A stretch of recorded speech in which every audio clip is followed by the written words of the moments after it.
ومن دخله كان آمنا ولله عن العاء إليه سبيلا عن العاء أكبر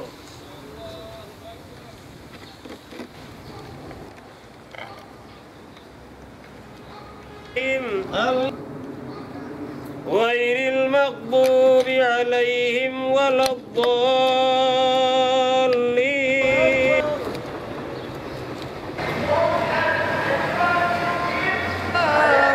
أكبر الله أكبر الحمد لله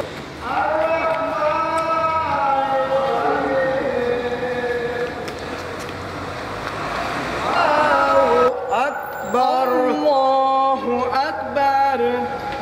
الحمد لله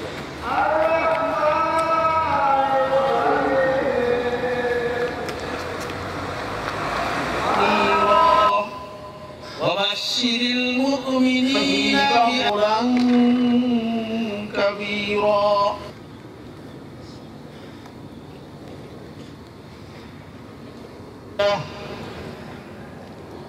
الله أكبر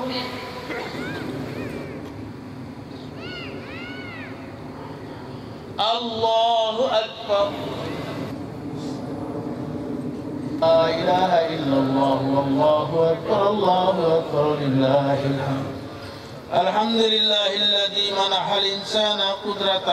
اجتناب من لذة الدنيا لنيل السعادة الخالدة في الآخرة هو أحب إلينا من الله عز وجل أكبر لا إله إلا الله والله أكبر الله أكبر تلك الروح المملوءة بالتقوى فينا الله أكبر الله أكبر لله الحمد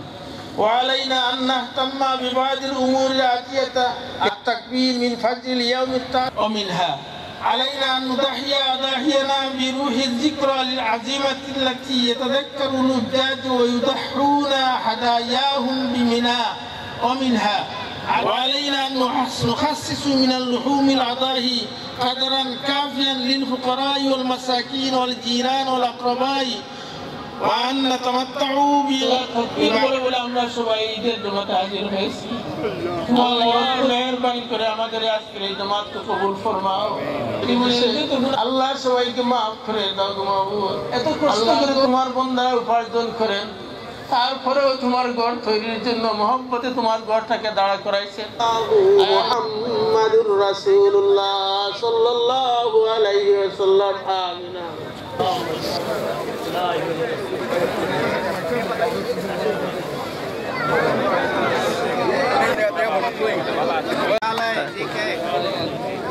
পনেরোশো লোক তো অবশ্যই হবে আর মাশাআল্লাহ আমাদের এলাকাতে অনেক ইমপ্রুভমেন্ট হচ্ছে নতুন নতুন মুসলিম ভাইয়েরা এই এলাকায় আসতেছেন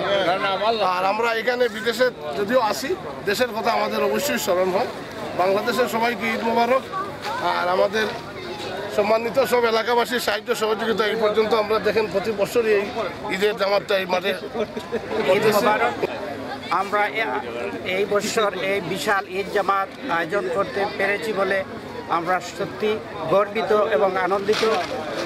আমরা আশা করি আগামী বছরও এইভাবে হবে তারপরও আমাদের দেশকে মিস করতেছি সবাইকে ঈদ মোবারক এবং বাংলাদেশ যেভাবে এগিয়ে যাচ্ছে ইনশাল্লাহ আরো এগিয়ে যাবে বাংলাদেশের সবাইকে আমি ঈদ মোবারক জানাচ্ছি আমাদের নর্থব্রঞ্জ বাংলাদেশ নর্থব্রঞ্জ ইসলামিক সেন্টারের কর্তৃক আয়োজিত আজকের এই বিশাল ঈদ ময়দানে নামাজ পড়ে আমরা খুবই আনন্দিত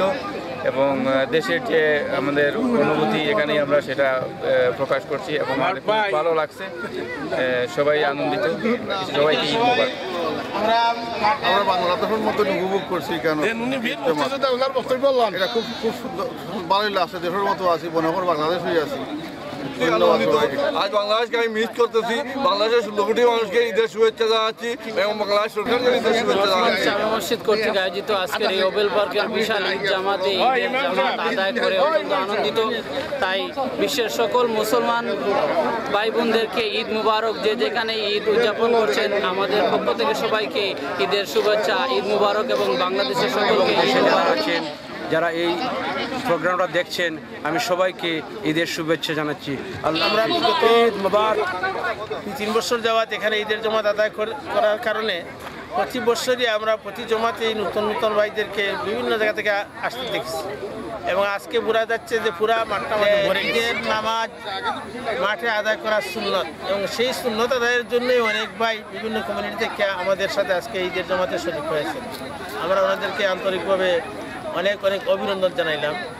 এবং আল্লাহ পাক যেন আমাদেরকে আরও বড় করে বিশাল জমাতে অংশগ্রহণ করার জন্য সবাইকে আমরা দাওয়াত দিতে পারি এবং প্রস্তুতি নিতে পারি। আল্লাহ পাক সবাইকে দান করুন। সারা বিশ্বের মুসলমান ভাইদেরকে আমি ঈদ মুবারকবাদ জানাচ্ছি, ঈদের শুভেচ্ছা। আমরা ঈদ ইনশাল্লাহ খুবই ভালোভাবে খোলা মাঠে বাংলা বাজার জামে মসজিদের ঈদ সম্পন্ন হয়েছে। তবে মনটা খুব একটা ভালো নয়, দেশের পরিস্থিতির উপর মনটা সবসময় দেশের জন্য কাঁদে। আমি আশাবাদী, বিশেষ করে বাংলাদেশের রাজনৈতিক দলগুলা একত্রিতভাবে মিলেমিশে যাতে একটা মহাসংকট থেকে দেশটাকে বাঁচায়, এটাই আমি আশাবাদী যে যাতে দেশে আর গণ্ডগোলের সৃষ্টি না করে সুন্দর শান্তিপূর্ণভাবে যাতে দেশের লোকগুলা বসবাস করতে পারে, এটার দিকে নজর দেওয়ার জন্য আমার সবার কাছে আবদার রইল। ঈদ তো আমাদের ভালোই হয়েছে। আমাদের এখানে 2টা জমাত হয়েছে। প্রথম জমাতে প্রায় 3 থেকে 4 হাজার মানুষ হয়েছে। এখানে মোটামুটি আমরা ভালোই আছি। দেশের জন্য চিন্তিত আছি, দেশে কি হবে না হবে ওটাই আমাদের বিশেষ চিন্তাধারা, কী হবে দেশের, এটাই চিন্তা করছি। দেশের স্বার্থে সব রাজনৈতিক দলই যেন হানাহানি ছেড়ে দিয়ে ঈদের আনন্দে যেন দেশের চিন্তা করেন সবাই। এটাই আমাদের বিদেশিদের পক্ষ থেকে দেশের লোকদের প্রতি আমাদের অনুরোধ রইল, যাতে দেশের শান্তি চায় সবাই। আমাদের মুখ্য উদ্দেশ্য। আমরা নিউ ইয়র্ক থেকে বাংলাদেশ সহ বিশ্বের যেখানে যারা ঈদ করছে সবাইকে আমরা ঈদ মোবারক জানাচ্ছি এবং ঈদের শুভেচ্ছা জানাচ্ছি। সাথে সাথে বাংলাদেশের রাজনৈতিক প্রেক্ষাপটে এবারকার ঈদটা খুবই গুরুত্বপূর্ণ। আমরা আশা করব এই ঈদের আনন্দের মতো যাতে আমাদের পরবর্তী সব কিছুতে আমরা আনন্দ ভোগ করতে পারি। আমরা হানাহানি চাই না, তাই সমঝোতার ভিত্তিতে একটা যেন সমাধান হয়, সেটাই আমাদের পথ।